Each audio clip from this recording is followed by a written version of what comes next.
Hey, welcome back to the channel. This episode of me talking about the log jam in the NBA Western Conference playoff race, mainly between the 5 and the 10 seed, with only 5 games separating the 5 and the 10 seed. If you haven't already, please hit the like and subscribe down below. Let's get to 35. I got 29 subscribers. Let's get to 35. I'm not pushy. That's 35. Let's do it. All right, let's get right to it. So right now in the Western Conference, there's 5 games that separates the 5 from the 10 seed, the Pelicans from the Warriors. 5 games. But this episode, I'm really going to focus on the 6 and the 10 seed between the Kings and the Warriors, because that to me is where the real battle is, because that's only a 3.5 difference. 3.5 game difference right there. And those in the 5 teams, the Warriors, the Lakers, the Suns, the Kings, and the Mavs, nightly, those teams are changing seeds left and right, trying to stay out of that play-in. If you can stay out of that play-in, that'll be huge, because then you don't have to try to, if you lose that play-in, of course, you're gone if you're the 9 or 10. So you want to stay out of that play-in as much as possible. But it's going to come down to the wire. It could even come down to the very last couple games on if a team can stay out of that play-in. So I'm gonna talk about mainly the 6 through 10 seed, especially with some of these teams dealing with some injuries that could affect whether or not they were able to move up in the seeding. So I'm gonna start from 10 and work my way up. So the Warriors, 2 games ago, they lost Curry with an ankle injury, and they say he's going to be reevaluated on Tuesday, so he missed the game tonight against the Spurs, and he's going to miss the game on Monday against the Spurs. And judging on tonight, they need Curry bad. But the thing is, he was already looking kind of tired, and he needed a rest. You could tell by his body. He's worn down and beat. So, yes, it sucks. He's hurt. But they might be able to use this as a thrown-in rest for him for a couple of games. Maybe they try to go again in the Spurs game, one more game without him. Of course, they'll be without him on Monday. But after that, they have a pretty tough schedule. Their next 5, they got the Spurs, they got the Lakers, they got the Mavs, they got the Knicks, and then they got the Grizzlies. You would think the easiest one out of that would be the Spurs and the Grizzlies, but they tend to struggle against the Grizzlies because the Grizzlies get up for that game. That's kind of a rival game, built-in rival all of a sudden. So we'll see how that goes these next 5 games. They need Curry, though. Especially, like I said, if you saw tonight's game, it wasn't pretty. Granted, Kerr didn't help much with his rotations. You need shooting on the floor, and you don't have Clay starting? That didn't make any sense. He finally got smart and decided to have Clay start the second half. But the problem was with Clay's, he went off for, I think it was 25 points. He was in foul trouble. He can't move his feet. He can't stay in front of the guy he's guarding. He's constantly reaching and fouling. So tonight he had 4 fouls in the third quarter. And so, he went off, but he couldn't stay on the court to play. But it didn't make sense in the final 5 to 6 minutes. They're down by 13. Where was Clay? He was on the bench. Why? You need someone who can shoot. What's Clay doing on the bench? And I don't think he played the final 6-7 minutes. It didn't make any sense. Even the announcers were saying, this is weird. Why isn't Clay in? This doesn't make any sense. You need shooting. Why is Clay on the bench? Especially when he had 25 points. So, I don't know. That's something that they should ask Kerr. I don't know if they did or not, but I don't know. He's made some very, very questionable decisions this whole year with his rotation. But hey, best coach in the NBA. Kerr, yeah. Whatever. And then at the 9 seed, you got the Lakers. The Lakers and the Warriors constantly, every night, that's changing. If one team loses, the other team jumps up to the 9, and the other team goes down to the 10, and they up and down, up and down.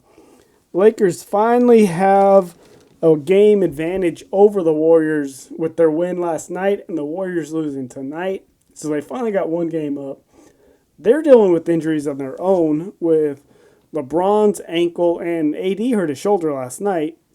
And he was hurting them by being out there. I get it. It was nice to see him out there and trying to tough it out.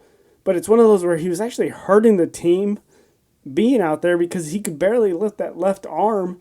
Like defense, he was just had it down there like sagging, like, oh, can't lift this. But D'Angelo Russell has been killing for them. Ever since his name was mentioned in trade rumors, he's been going off. It's like NBA 2K, just gets it, shoot, and just good. They got that big win last night against the Bucks at home without LeBron playing. And like I said, Russell just went off. So it's going to be interesting to see if AD happens to miss any games with his shoulder injury. And if he misses games, is LeBron gonna play to try to make up for AD? And to me, those two teams, I feel like they're kind of stuck in the 9-10. So they're really just kind of playing for the home court advantage in that play-in. Unless one team can get hot and then all of a sudden just go crazy and somehow get into the 6 or 7 seed. But I just don't see it. I see them staying in the 9-10, really just battling for the home court for the play-in. But you just never know. Anything can happen. And you want to get out of the play-in as much as possible because it's one and done. You lose, you're gone. The 8th seed, the Mavericks, they don't have any injuries, but it seems like every so often, all of a sudden, Kyrie's out because of a lingering injury or Luka's out because of a lingering injury. They just can't stay healthy to stay on the court. And when they do, it just seems like they don't play enough defense to do anything. I don't really watch them, so I don't really have much to say about them. You would just think they would be so much better with Kyrie and Luka. But to me, I don't think it works because they both need the ball. And there's only so much basketball that can go around. Then you got the Suns. They're dealing with injuries with them as well. Right now you got Booker out with an injury. He might be back next game, they were saying. But it seems like whenever one of their star players, Booker, comes back, then KD gets hurt.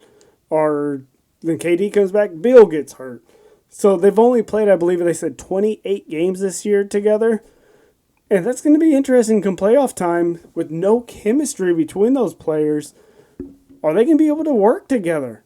When it comes down to the last shot, crunch time, are they going to trust each other? Or are they going to be fighting for who wants to take the last shot? To me, it should always be KD. But, I don't know, he seems to disappear sometimes in big games. We've seen it. We always see it. He just disappears when they need him the most. But who knows? I mean, that's something you would work out during the regular season. But they're always hurt. One person's always hurt. As soon as one person comes back, the next is gone, gets hurt. So who knows with them? Them and the Kings are constantly back and forth. Like with the Suns lost today, that jumped the Kings up to the 6th seed. If the Kings lose tomorrow against the Rockets, the Suns would be back up into the 6th seed. And now, so talking about the Kings now, it seems like whenever they play a team that is not full strength, they let up and they lose. It never fails. Heat missing half their team, they lose. The Bulls missing Levine, they lose. They almost lost to the Spurs, who are missing Wemby. And it's like, they get up by 20 and you're like, oh, this is going to be easy. They got this. Next thing you know, you look back, wait, what happened? They were by 15 points in the fourth quarter. How'd they lose by 10? And it's like, oh, they're up by 20. Yeah, just wait. They're going to lose. They'll let the other team come right back, get right back in this, and just win, and somehow like run away with it. To whereas if it's a contending team that's full strength, they play better. And I don't know if it's just focus or what, but they need to figure it out coming down the stretch. They got a couple tough games coming up. They got the Rockets, the Bucks, the Lakers, the Knicks, and the Grizzlies. Couple tough games right there, especially the Bucks, Lakers, and the Knicks. 3 straight tough games. They need to win these. Phoenix, they got the Cavs, the Celtics, the Hornets, the Bulls, and the Sixers. So they're kind of tough as well. Not too tough. They probably got one of the easiest schedules of the next 5 games. Especially if Booker can come back. That'll be huge for them. I feel like Golden State probably has the toughest next 5 games out of the teams. Oh, actually, no. Dallas has the toughest. They got the Bulls, the Warriors, the Thunder, the Nuggets, and then the Spurs to finish it out. So to me, Dallas might drop some. They got a couple tough games. This will be ride or die for the Dallas. If they can come out of that even 2 out of 3, I think they'll be riding high, be fine. Golden State, if they don't have Curry, they can be in trouble these next 5. I mean, of course they won't have Curry against the Spurs again. But then they do play the Mavs, the Lakers, the Knicks, and the Grizzlies, like I mentioned. So if they don't have Curry, they might be in trouble because teams could just play zone. Because Clay's hit or miss. Some games he'll go off for 30, and then other games he'll go off for 6. And he just gets in that shooting where catch, shoot, to where it's almost bad if he starts on fire because come in the fourth quarter, he's tired, he doesn't have his legs anymore, and he's still just launching shots. So he'll end up with like 30 points on 25 shots. And you're like, cool, you scored 30, but you took 25 to get it. Yay. But I don't know. What do you guys think down below? Who do you think will be the 5 through 10 seed? I didn't talk about the Pelicans because I felt like they're kind of seeded in the 5. I don't see really a team catching up to them. But so 6 through 10, what do you think it'll be? I almost feel like it'll be Sacramento and Dallas at 7, 8. I think the Suns will end up getting the 6th seed as much as I hate that. I do see the Suns getting the 6th seed. Kings going 7, Dallas 8. Lakers 9, Warriors 10. Like those two are they're both pretty similar.